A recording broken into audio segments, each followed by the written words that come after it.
Hello అందరికీ. New year రానే వచ్చిందో కొత్త వైరస్లు కూడా వచ్చేస్తున్నాయి అన్నమాట. ప్రపంచం అంతా కూడా ఇప్పుడు ఒకే ఒక వైరస్ గురించి చర్చించుకుంటుంది. అది మీకు తెలిసిందే కదా, హెచ్ఎంపివి వైరస్ అండి. హ్యూమన్ మెటా న్యూమో వైరస్ ఇది. ఇప్పుడు అంతకుముందు కరోనా వచ్చి ప్రపంచాన్ని అల్లకొల్లాలం ఎలా చేసిందో ఇప్పుడు ఈ వైరస్ అందరినీ భయపెడుతుంది. మొదటగా చైనాలో గుర్తించిన ఈ వైరస్ ఇప్పుడు మనకి ఇండియాలో కూడా అడుగుపెట్టిందనమాట. ప్రస్తుతానికి 5 కేసెస్ అయితే నమోదయ్యాయి. దానిలో కర్ణాటకలో 2, తమిళనాడులో 2, అలాగే అహ్మదాబాద్లో 1. కర్ణాటకలో 8 నెలల చిన్నారి, అలాగే 3 నెలల చిన్నారిలో ఈ వైరస్ని అయితే గుర్తించారు ఫస్ట్గా. ఈ వైరస్ యొక్క లక్షణాలు మనం ఎలా గుర్తించాలి అంటే, ఈ వైరస్ వచ్చిన వాళ్ళు ఎక్కువగా దగ్గు, అలాగే ముక్కు నుండి ఎక్కువగా నీరు గారటం కానివ్వండి, జ్వరం కానివ్వండి, ఒంటి మీద ర్యాషు ఇలాంటివన్నీ కూడా ఉంటాయి. అలాగే ఇది ఎన్ని రోజులు ఉంటుంది మన బాడీలో అంటే, మన ఇమ్యూనిటీ పవర్ని బట్టి 1 వారం దాకా ఉంటుందండి దీని డ్యూరేషన్ అనేది. ఎక్కువగా 65 సంవత్సరాలు దాటిన పెద్దవారిలోనూ, అలాగే చిన్నపిల్లల్లో అంటే ఇమ్యూనిటీ పవర్ ఎవరిలో అయితే తక్కువగా ఉంటుందో వాళ్ళు ఎక్కువగా ఎఫెక్ట్ అయ్యే ఛాన్సెస్ ఉన్నాయి.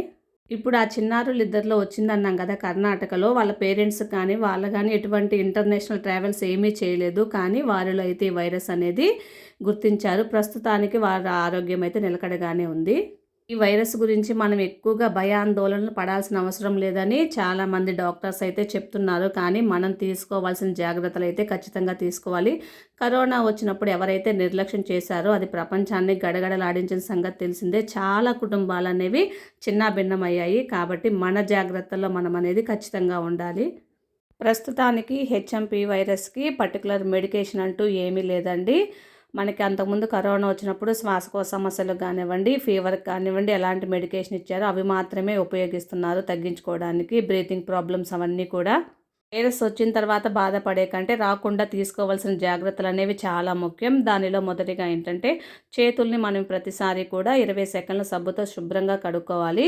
అలాగే జన సమూహాలు ఎక్కువగా ఉన్న ప్రదేశాల్లోకి మనం బయటికి వెళ్ళేటప్పుడు ఖచ్చితంగా మాస్క్ అనేది ధరించాలి. ఇది మాత్రం అందరూ గుర్తుపెట్టుకోవాల్సిన విషయం.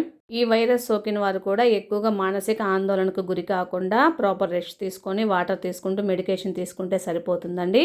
కాబట్టి ఈ ఇన్ఫర్మేషన్ని వీలైనంత ఎక్కువ మందికి మీ ఫ్యామిలీ అండ్ ఫ్రెండ్స్ అందరికీ కూడా షేర్ చేయాలని నేనైతే కోరుకుంటున్నాను. ఎందుకంటే అవేర్నెస్ కోసం తీసినటువంటి వీడియో అనమాట. తక్కువ డ్యూరేషన్లో డీటెయిల్డ్గా చెప్పానని అనుకుంటున్నాను.